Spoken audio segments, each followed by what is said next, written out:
Choice FM is live at 5. But it's like this, the South got something to say. That's all I got to say. Reuben Blackwell and Express Yourself on Choice FM. Well, good afternoon. This is Reuben Blackwell. I'm so happy to hear you, see you, be involved with you on a beautiful Wednesday. This is my vacation time. So I'm just going to say welcome to Express Yourself. Thank you for listening and tuning in to me and with me on these Wednesdays at 5 p.m. to have good talk, good conversation about so many things impacting and affecting our life. I'm going to tell you, I'm in a chill mode today. I'm on vacation with my family. We're taking a few days off together. And I'm just so blessed. Just want to reorient just for a second and just ask you, wherever you are and whoever your family is, whoever you love by, spend a little time with them. Would you do that? Take time to just sort of press pause, pump the brakes a little bit, and take time for yourself. So that's so important in how we understand why we do what we do. Why do we do what we do? We do what we do to have more time, more life, more vitality with people who make a difference in our lives. That's my story today, and I'm gonna stick to that. I'm tuning in from a beach somewhere close to you. I love it. My family and I love the beach, so that's where I'm here. That's the vibe I'm going to be flowing with today. And I also, going to do what I do. Now, I'm talking always about topics that are of interest to communities of color, Black communities in particular. But so much of America is based on the things that our people, my people, have paid for with our lives, with our culture, with our heritage, with our intellect, with our bodies, with our physical resources, and our intellectual and spiritual resources as well. So from my perspective, America owes us the ability, the opportunity, and the respect to be able to listen to our points of view, to embrace all of who we are, not just what we've done or not just what we can give you, but who we are, our physical presence and being. That's what Express Yourself is about, a place that we're able to voice and articulate our point of view. And our point of view normally means my point of view. So be real clear. This is what Reuben Blackwell thinks and cares about. I am really in a blessed way, a blessed mode today, because I'm just really aware of what life is bringing us and the opportunity that we have to deal with today. This is 2024. This is an election year, and I can think of nothing more important to spend my time talking about today is why I believe in American democracy and why I believe that it is fatal not to participate in it, and why I believe that our votes, especially Black votes, are so important this year as in every year, but why we have really a responsibility and accountability to ourselves, not just our history, but our future and the future of America. I believe that America's opportunity, our abilities, our future are inextricably tied with the success of Black folk. Why do I say that? Because America, more than any other nation on the face of the earth, was really founded, created, inculcated, incubated in this whole concept that people want to be free. And people who want to be free deserve a place where freedom and the principles of freedom are espoused, are talked about, but more importantly, are lived for all.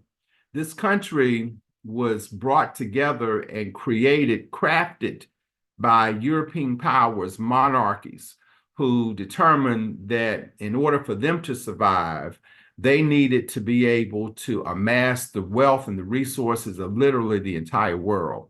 And America was one of their first experiments in colonization. And we know what that means, for Black people and for Native First Peoples who were already here. It meant that our land had to be taken. If you were from Africa, if you were from South America, Central America, if you were from any part of this hemisphere, this Western hemisphere, your land was taken from you and it was remarketed as we're not taking anything away, we're discovering something. Well, bottom line is that we know that full story. Their discovery meant our demise. And so today we have a chance to change that narrative, no matter how you got here. And I forget who said it, no matter what boat you came on a boat here, you were not born here. And so we have to learn how to live together, because today this boat sinks or it floats according to how you treat the least of these.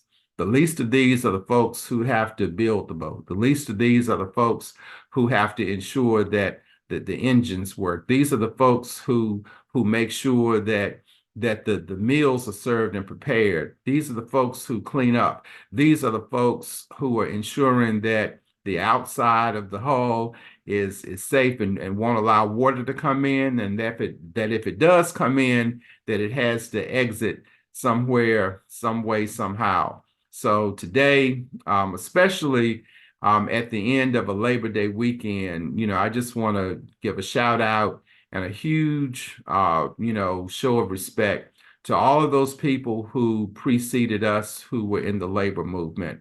There is so much talk especially in North Carolina and in southern states in particular, about being anti-union, as if being in a union is a communistic or a communist point of view, as if being in a union is something that is anti-American, as if being in a union or supporting union causes are antithetical to the cause of free enterprise and market-based economies, as if free enterprise and market-based economies are able to or willing to bend themselves to the will of folk who work in it but don't run it.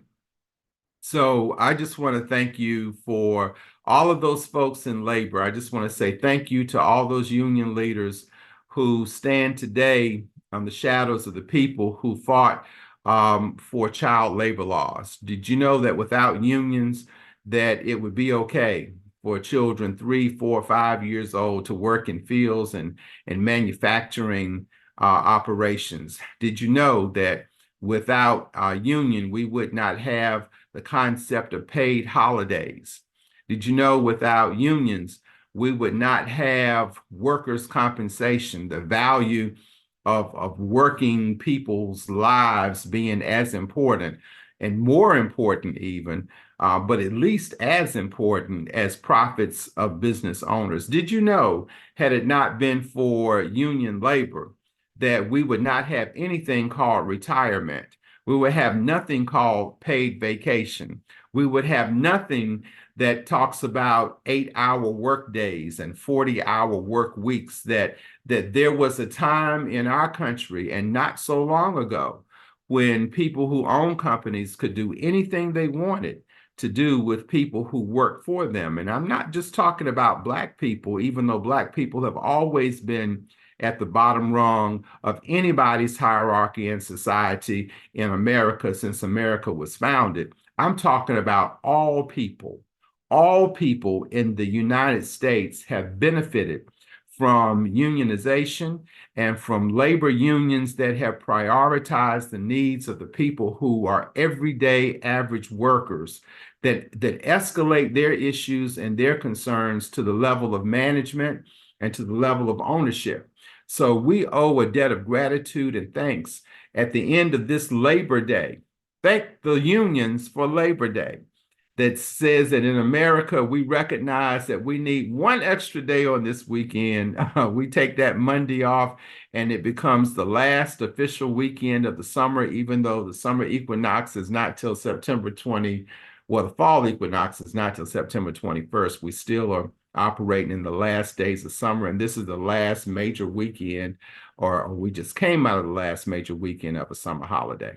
So at any rate, I just want to say this is my first point is, first of all, thank you to the union laborers and organizers who went before us, the people who literally lost their lives advocating for poor people and for working people to help build a middle class in America. The middle class is what makes America different from every other nation on the earth. Most people are either rich or poor throughout the world. And we see an economy and we see principles of how economy works that favors people who have massive resources and wealth and diminishes people who are working every day just to live and survive.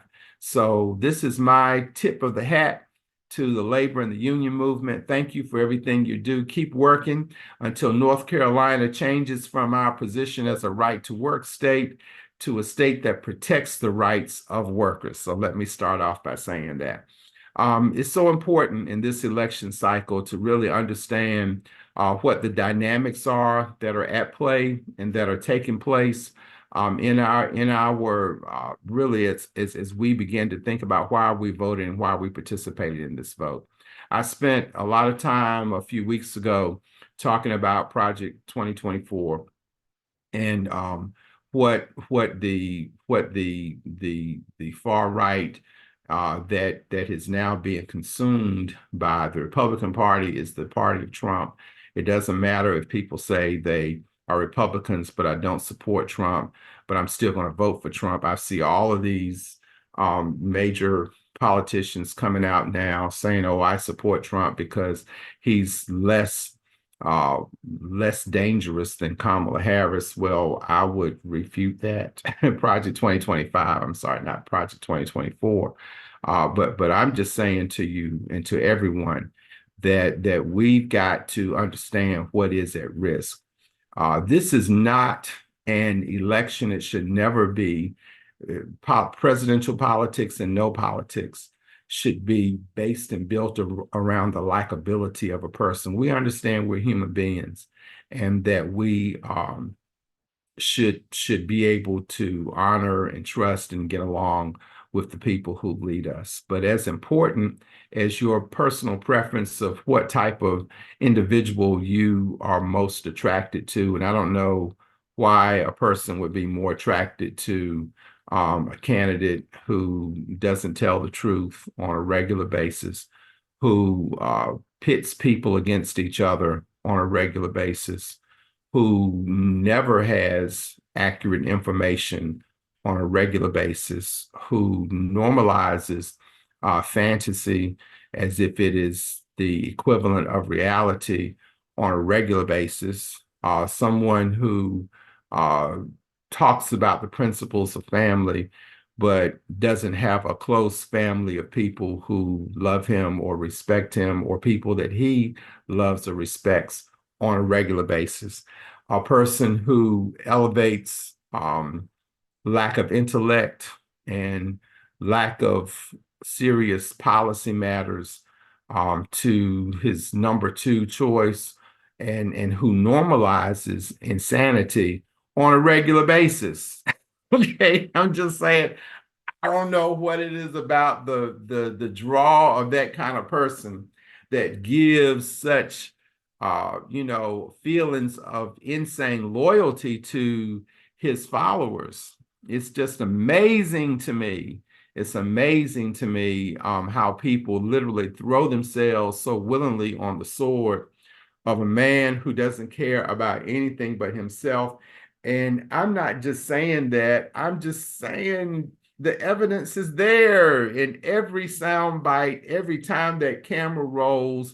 And even when the camera is not rolling and the people who are closest around him tell you these things, why you still are following that guy. So, the logic escapes me, but it is what it is. But I'm here today to say that there are things that are at stake that are so much bigger than personal preference. Let's just sort of list them out. Women's health. This whole thing about this manifesto on what the United States would look like after a Trump win, and after not just that, the assumptions are, but they win the presidency, the GOP would win the presidency, and then the GOP would will continue to keep the House and perhaps win the Senate back. and what it would mean if we had all three branches of government: the administrative branch, which is the presidency, the legislative branch, which is the Congress, and the judicial branch, which is the Supreme Court, to be, predominantly run by and dominated by the Republican Party. The scary point is that for many matters of health and health equity and good health, let's just talk about just good health for everybody, how those things would be minimized and literally essentially wiped away. The biggest issue that I can think of that everybody has been really baptized in this year in particular are the absence and the loss of women's rights in healthcare, the ability to obtain a safe and affordable abortion. Why is that important? The far right would make you feel that women are just being irresponsible, that they're, laying down and just having reckless sex, and their reckless sex are ending up in getting pregnant, which is what happens in heterosexual sex. That's always an opportunity. And they're thinking that it's just millions of women who just lay down, and just want to get the fetus ripped out of their bodies. Well, I'm not a woman, but I know what it's like because of my own personal experience to see what has happened when a woman goes into miscarriage. That if all of the fetus is not expelled, then that woman's life is in jeopardy as well. It is a scary thing for physicians and for advanced practice practitioners to be afraid and concerned that they have to think about their license, and they have to think about their ability to not go to jail, to continue to be free, to not be prosecuted and lose their homes, to lose their earnings, to lose their businesses, if they haven't filled out some form correctly by the federal government. President Trump himself, former President Trump himself, said that if he were elected president again, he would create this agency that would track who got abortions and who didn't. That's the scariest thing in the world if you're a woman, if you're a provider of health care, to think that people are not just tracking your outcomes, that they are literally counting who it is, or keeping some repository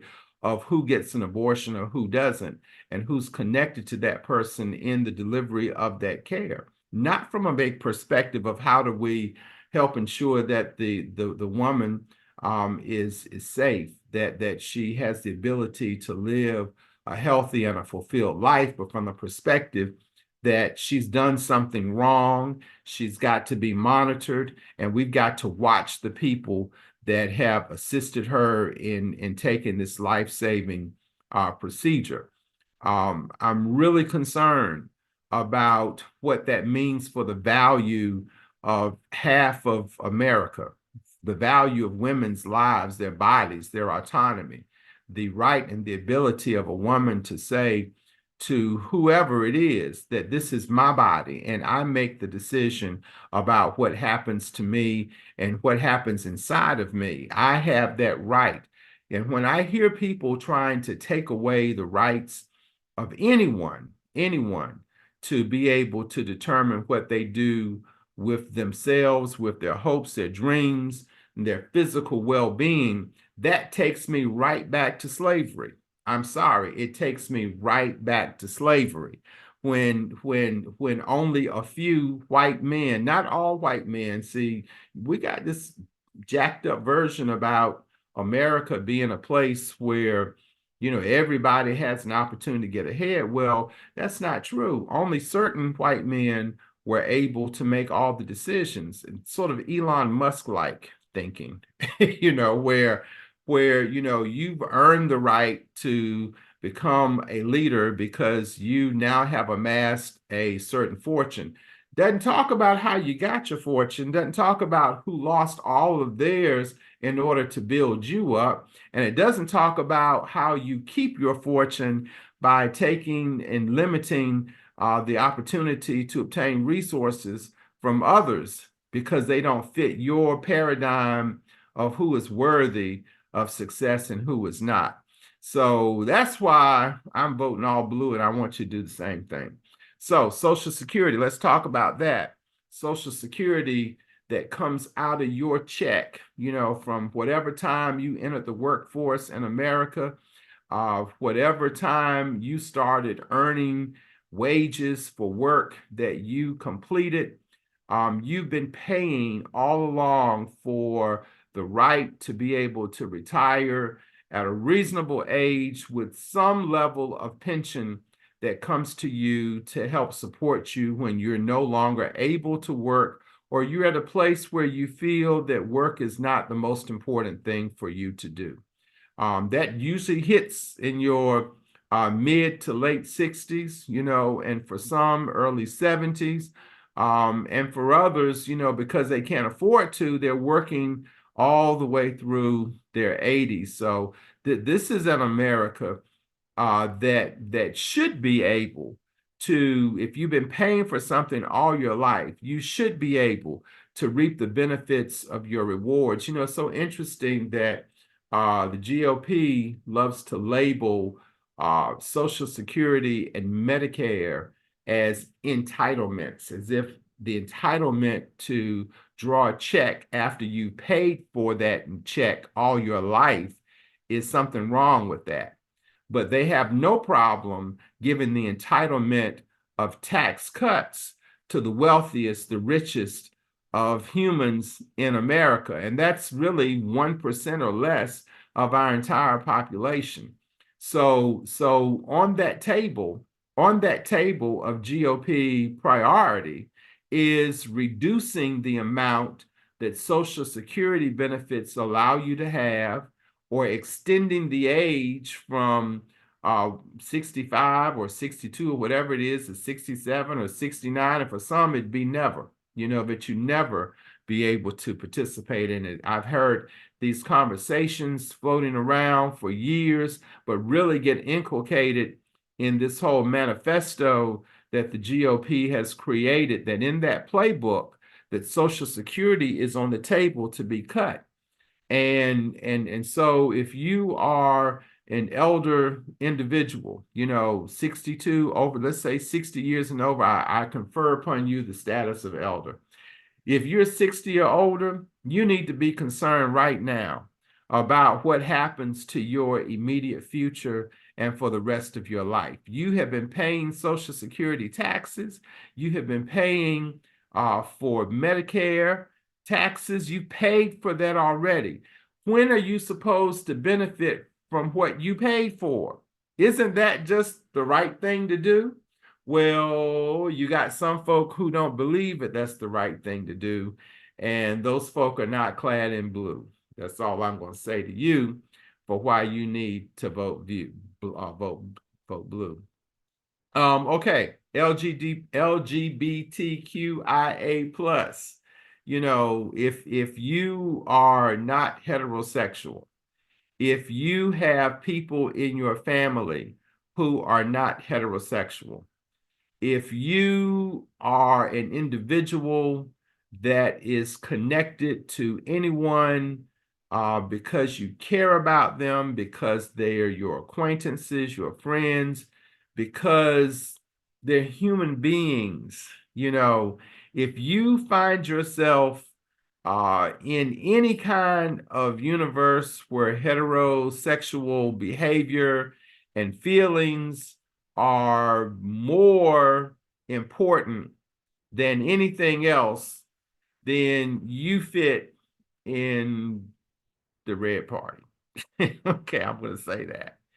Red for the blood of folk that has been spilled just to be able to have the right and the ability to express themselves and to love people that they love. This vote this year is all about LGBTQIA rights. And I am very disheartened about much of the conversation that I see occurring in Black culture today, Black contemporary culture, and the demonization of people who are gay or lesbian. How quickly we have a tendency to judge individuals as being worthy of our support or not support because of their sexual orientation. If you care about humanity being valued, then you should care about all people being able to freely and easily choose who they love. And it is so much of I Choice don't even FM is understand the live at flavor 5. But it's like this, the South got something to say. That's all I got to say. Reuben Blackwell and Express Yourself scriptures on that Choice they FM. carefully went to look for to try to demonize and exclude people who who are who are same sex as far as their sexual orientation and preference is concerned.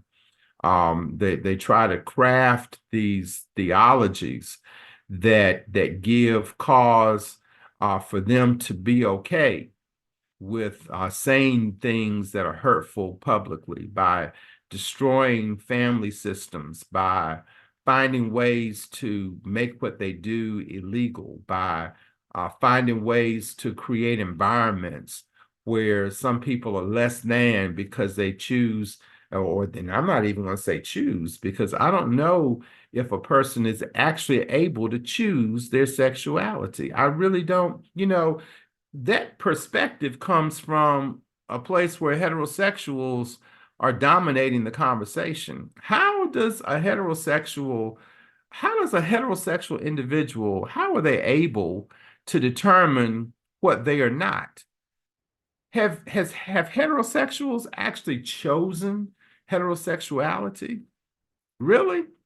You have chosen who you are normally attracted to. I challenge that. I challenge that thought. I challenge the thought that concerning sexual intimacy, that people are more than likely born into a position of sexuality. I truly believe that. Now, I believe that this is Reuben's. I'm not a great theologian. I'm not a great philosopher, but I am a human being and I'm a thinking human being. And in my thought process, I think there is a standard of morality and decency that is basically built around the concept of the choice being a person coming of age as an adult to make a decision to move on what is in their hearts. And what I oppose uh, dramatically, I oppose with every ounce of my being anyone being predatory among children, minors, anyone being predatory among people who have less power than they have, and they use their power and their influence to sate their own desires and don't care about the lives or the impact of them working out whoever they are and whatever they want to do on someone who doesn't really have the ability to say no. That's what I oppose. But I also oppose this automatic assumption in America that there is a perversion in the concept of same-sex intimacy and coupling if the people are adults and are able to make their own decisions without influence from other individuals, without power dynamics at play, like we've seen played out in a lot of the entertainment industry. You're hearing all these things about folks throwing parties and all. I can't speak to any of that because I ain't been invited to one, and probably will feel uncomfortable in any of those environments. Hey, because that's people live in a different kind of way with who they are. But my question is, why do we support so eagerly the demonization of any group of people who are just trying to be free and trying to love who they love and are not trying to hurt anyone or not trying to groom anyone else into something that they're trying to do, but they're just trying to live and enjoy life. I have a problem with that. And if that's you, or if that's the people that you care about, or the people that you love, then you need to be standing up right now for everything blue. You need to be figuring out how you can go get registered to vote, how to have that ID with you, because that's the law of the land these days. You got to have your ID, and even if it's not the law somewhere, have your ID. Make sure you know where to vote. Make sure you're already registered to vote, and get out and do vote. If you care, first, finally, about voting rights, about your ability to vote. If you really understand the dynamics of why America is where it is and why your vote matters, if you understand that if your vote really didn't matter, why are so many people trying to take it away from you? Why are so many people trying to convince you that voting is irrelevant? Why is the irrelevance of voting only targeted to Black and brown communities? Have you ever thought about that? There is nobody, literally no voice on the Republican side of this debate in America that tells poor white communities, you don't need to worry about bothering your little head about voting because your vote doesn't count. There's nobody, there's no voice coming from any level of advocacy and campaign rah from the Republican side of the House. There's no commentator on any level telling poor white folk you don't need to vote. But when it comes to Black communities, you see so much these hip hop hacks, whose names I don't know and really don't care about. They got more money than anybody could ever imagine. But so what? So what you have money? So what? How did you get your money? How does your money give you the right to sit around and tell people who look just like you that it doesn't matter if they vote or not? It doesn't matter if they support misogynists and racists, that their voice is more important than your life. So I just say to anybody listening here, if you don't understand the power of your vote, then you have been bamboozled, sir. You have been scammed. You have been punked, and you are believing the lie that your life doesn't count. Your vote is your life, and who you vote for will impact and affect your life. And even if who you vote for doesn't win, the fact that you expressed your life in action means that you have helped shape the conversation, the debate, and put pressure and accountability on a system to recognize you. That's the only reason that things haven't turned the way they turned in America, because they understand, they being the powers that be that have dominated thought in America to keep people suppressed, that there is a potential ebbing power that can bubble up at any time and that they could not control through the power of the vote. Donald Trump, since 2016, has been normalizing the marginalization of Black and poor and brown communities. He's made the success of people who are already millionaires and billionaires the root of what is great about America. and that in order for America to become and to remain great, those people must always be propped and given every advantage, given affirmative action. Affirmative action meaning everybody else is diminished, everybody else's money is taken away, but your money doesn't matter. It's their money that counts. He's normalized that. And we've been the first community to eat that poison and to say that it's working for us as long as it works for him. That's that crap that says white folks' ice is colder than my ice. Y'all got problems. If you think like that, and because I don't think like that, I'm voting blue and encouraging everybody else I know to do the same thing. This show is about Reuben Blackwell's point of view on Express Yourself. I'm expressing myself and hoping that I'm showing something that sticks with your soul today.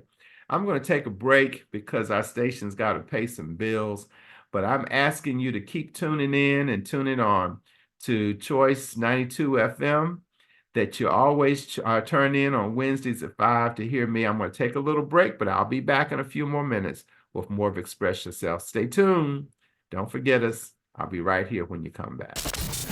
Choice FM is live at 5. But it's like this, the South got something to say. That's all I got to say. Reuben Blackwell and Express Yourself on Choice FM. Well, this is Reuben Blackwell, and welcome back to Express Yourself. Thank you for holding on.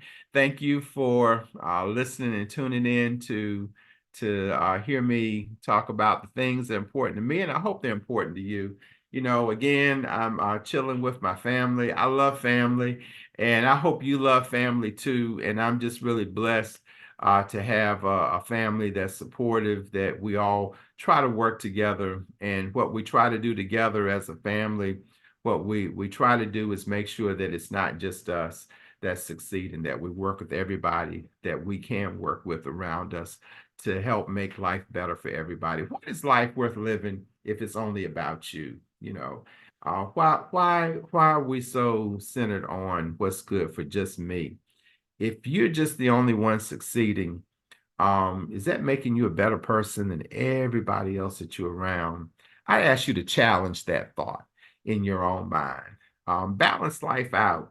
Make sure that while you're doing great, you're helping somebody else to do great and be great themselves. And even more important than that, what about helping people to embrace their humanity and to figure out how to pull others up? No matter where you are, you can always help somebody else out.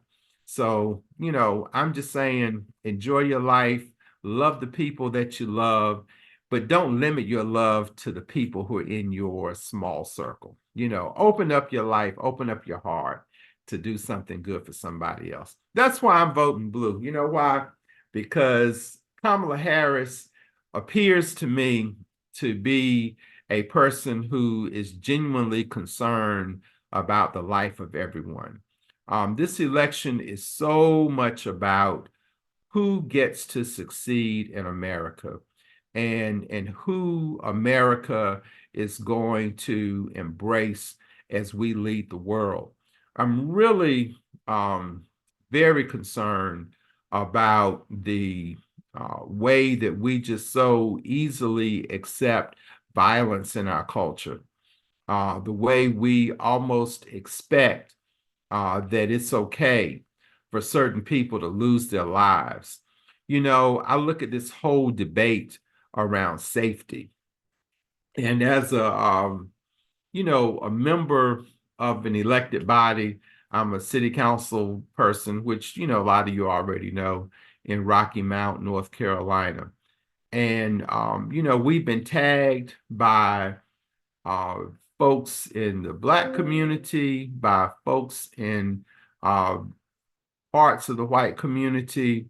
And we've sort of just made this conversation almost normal, as if Rocky Mount has higher violence. What some people call a murder mount. What in the world? No, we're not. We're not Murder Mount. We're not a society in Rocky Mount that is dominated by guns and by violence. Do violent things happen in Rocky Mount? They absolutely do, just like they happen in Raleigh, just like they happen in Spring Hope, just like they happen in every town and every hamlet in the entire world, because Rocky Mount has human beings in it, and human beings are people that are flawed, and some human beings don't know how to express their frustration, express their sadness, express their depression, express their anger in any other way than inflicting violence on other people, as if that's going to fix the situation. It never fixes a situation. Violence always ends up in dread. It always ends up in trauma, and it always ends up in pain. So what I would like to ask us to think about what's normal, instead of having situations where we're trying to kill each other. What should be normal is that we have more conversations with each other about what's making us disturbing with each other. Instead of feeling justified in the slap or the shot or the stab or the punch, why can't we normalize sitting down face to face and having the conversation with each other to get through and work past whatever it is that's holding us back? Why don't we start thinking about how to take away the root of frustration? The root of frustration, as I see it, in the big numbers in Rocky Mount, has everything to do about a people's ability to generate wealth for themselves so they can take care of their basic needs and their desires and take care of their families. That's why I don't believe in defunding the police, but what I don't believe is in giving priority to public policing instead of giving priority to safety and housing, giving priority to helping people develop their own skills that they can live by, that make money by through the labor of their own physical beings, the intellect, the value of the intellect in their minds, and the ability to connect those things together to help society move forward, make a good living for themselves, and pass wealth on to their next generation. I believe that young people should be able to work, that we should have had working programs, programs for work that help keep the youth engaged and involved. And as I heard the police chief, I believe in Raleigh, say that young people just have too much time on their hands with nothing productive to do. And because it's so easy in this society to gain access to guns, that the GOP in particular have normalized. They have normalized the ability of people to own any kind of gun that they want to own, any kind of a weapon of destruction that they want to have. It should be easy for people to have a gun, because that Second Amendment right, the right to bear arms, is more important than the right to live. How is it that the Party of Liberty is so easily able to say, I should choose to be able to own an AR-15 or whatever those numbers are for those kind of guns that shoot rapidly with just a squeeze of a trigger, that I can go in and kill kids? How does the GOP survive with its own constituent base when most of the kids being killed in these schools around the country are young white kids? It's amazing to me. It's amazing to me.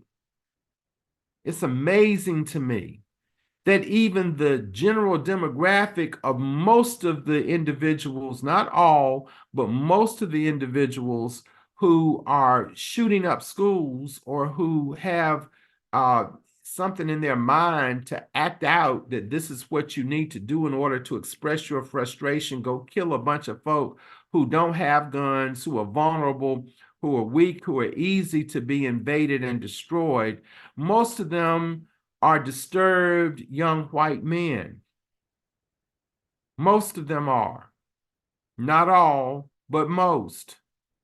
It's so disturbing to me that these folk who line up behind Second Amendment so easily want to forget that the fruit of what they struggle for and fight for is the demise of children, the demise of public servants, teachers, the demise of people who are sworn to protect, officers, protect the vulnerable, that their lives are so diminished. And that's because I believe that the core concept of the Republican Party as it stands today, I'm not saying the historic Republican Party, the Republican Party as it stands today is rooted, based, and founded on the fundamental right of certain people to have violence and be violent against anyone they disagree with or anyone who's weak or vulnerable, that you are nothing but meat for the soup, buddy. And all I say to you is that that's why I vote blue every single time in this election and in all past elections, because that's what I see from where I sit, is that lives are easily devalued. So what I'm looking for from President Harris and from Vice President Walz, because that's what I believe the outcome will be, is that those two individuals are people who care about the sanctity of life and family for all residents of our country. For all residents of our country. White, black, red, brown, yellow, that we are all a beautiful rainbow of people that deserve to live and live in respectful freedom, respectful liberty, respectful society that says we can all get ahead together. We might not agree on everything, but our disagreements don't have to end in violence. I also want to say that there are some other races that are just as important to me as the presidential race. And I don't want you to only concentrate on Harris and Walz, because even if they win the presidency, if they lose the Congress, if they lose states, if they lose Council of State elections, if they lose General Assembly elections throughout America, their agenda of bringing health and wealth to all Americans, education and the light of intellect to all Americans will be diminished and will be more difficult if we don't vote for everyone that espouses their perspective, their potential, and their program. And one of the individual races that I like to ask us to take a little time to look at is the state auditor's race. I want to thank Governor Cooper for appointing Jessica Holmes as the person to finish out the term of former state auditor, former disgraced state auditor, Beth Woods. Beth Woods, while she served her term, enjoyed great accolade from the GOP because she targeted and she found ways to create narratives of misuse and misappropriation and misfocused, bad focused individuals and policy. But what she did was she attacked institutions that supported the growth of America in small and middle-sized communities. You know, she was heralded as genius by the GOP because she was able to target, you know, razor sharp targeted. She targeted people and organizations. I'm not saying she did nothing good, because perhaps some of the things she did was to uncover waste. But I also know, because I know what she did in Rocky Mount, I also know that she carried a wicked agenda, and I'm going to say it clearly, a wicked agenda that was targeted to keep Edgecombe County poor, to keep influence of elected officials of color diminished. And she did what Donald Trump said. Donald Trump said, if you say something enough, people believe it as if it's true. And that's what she did. She said something enough over and over and over without evidence, without proof, which she never brought to the light of the public. She viciously annihilated Andre Knight's reputation as a city council member.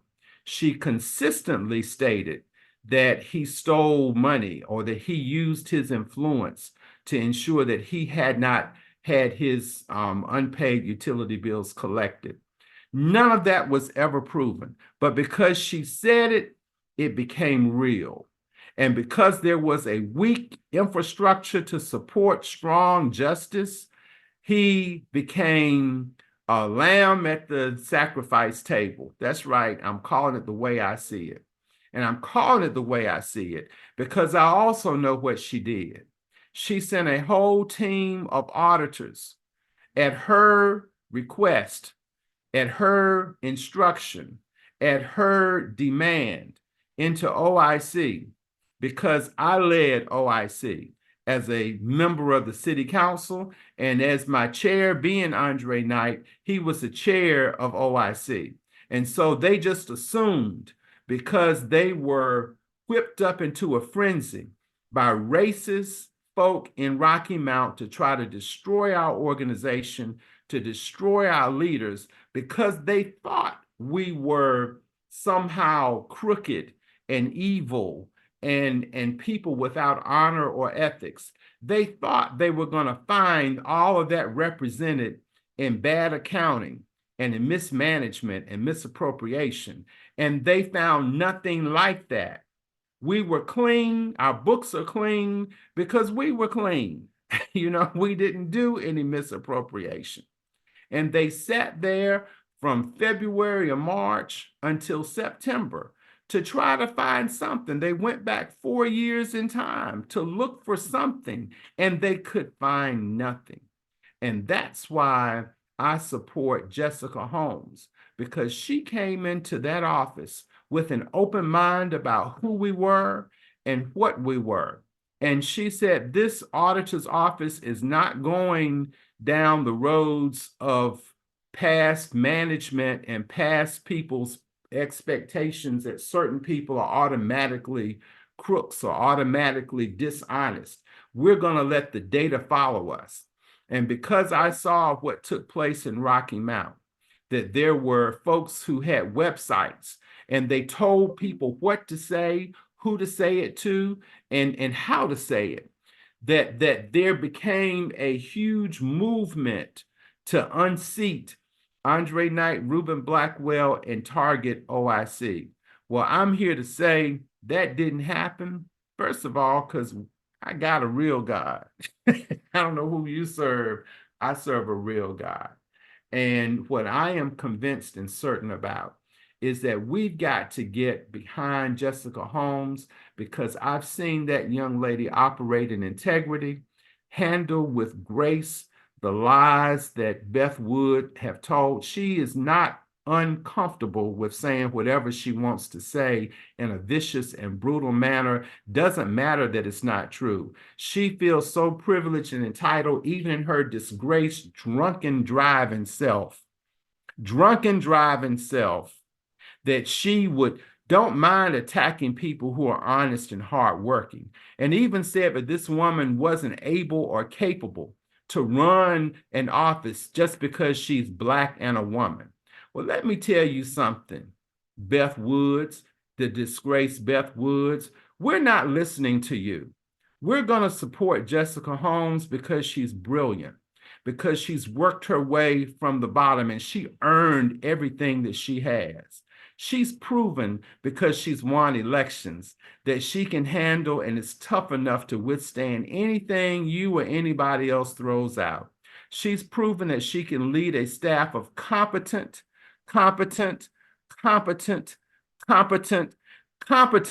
folk who know and understand the basics and the finesses of accounting. She can handle that because she's already done it. And Jessica Holmes, you have my complete support. Thank you for making things right with the local government commission. Thank you for helping to move forward the vote so that we can build our fire station. Thank you for undoing the harm that Beth Wood has done for so many in our state, and for putting the attention in places where it needs to be put to hold people accountable for how they expend our public dollars, and being fair in your deliberations. All we ask for is fairness and objectivity. If you're fair and giving people a chance to just express themselves and to show themselves worthy of public investment because they make good decisions, they've made the right decisions by the people's money, and they have not violated the public trust. That's what we look for in a state auditor. Thank you, Jessica Holmes. We support you in this race. We want to see people vote for this powerful young lady who could be North Carolina's Kamala Harris. That's right. I believe that lady has a long and beautiful path of public service ahead of us. And I'd like our listeners to pledge your support to work with her. If you don't know her, get to know her online, just get to know her. Follow what she says, follow what she does, not just what somebody says about who she is.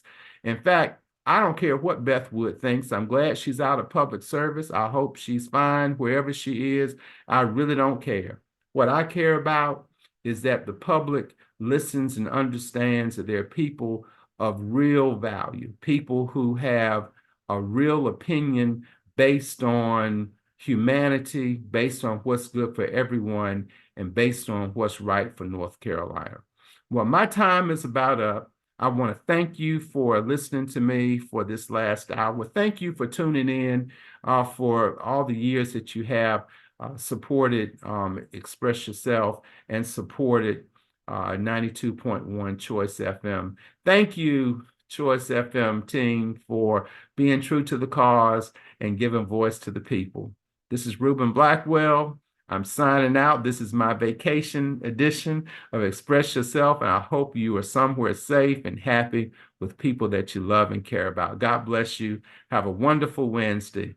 Look forward to talking with you next week. Choice FM is live at 5. But it's like this, the South got something to say. That's all I got to say. Reuben Blackwell and Express Yourself on Choice FM.